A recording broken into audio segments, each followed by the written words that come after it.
Hi, it's me again. In super red color because this phone doesn't want to color correct right. Today we're doing something a little bit different. Today we're unboxing a new delivery I got from Miniature Market, a big online board game seller. They had a sale recently and I placed a couple orders. This is the first one.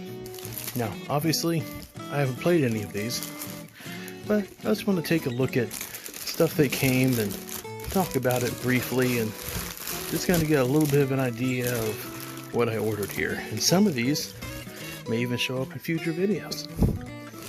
Let's see what we got here first. We have Valencia by Stefan Dora. This one intrigued me because for one, it's deck building, which I like, but it also mixes it with some more Eurogame mechanisms, like collecting these sets here to build buildings, to upgrade buildings, to get goods, to get points, to build more buildings. And you're moving along this track, and you have a certain card you have to play, which makes the purple mover move along this track, and when he reaches the end, the game ends. And but you do get a bonus if you're the one to flip over the tiles on each part of the track. So this one just sounded super intriguing to me, and it was the right price. Next, we have a little card game called Kenjin from Yellow Games and Super Lude, not L-E-W.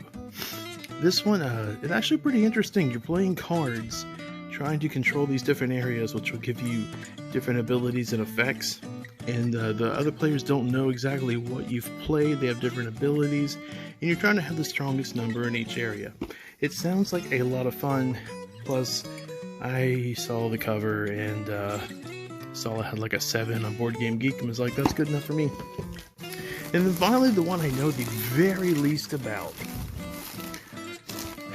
It's called Pappy Winchester. This is an auction game in which your Grandpappy Winchester died in the Old West, and you're trying to win different parcels of his land. It has this cool like 3D steamboat and 3D train that move and have different effects on the lands it surrounds.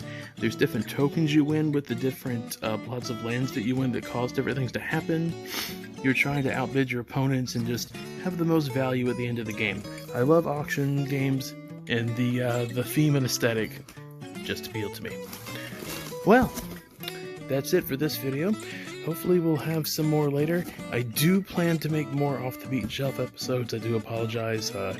Health, life, and work has gotten in the way recently. But here's hopefully some more videos later. Until then, take a look at this box of Pippi Longstockings.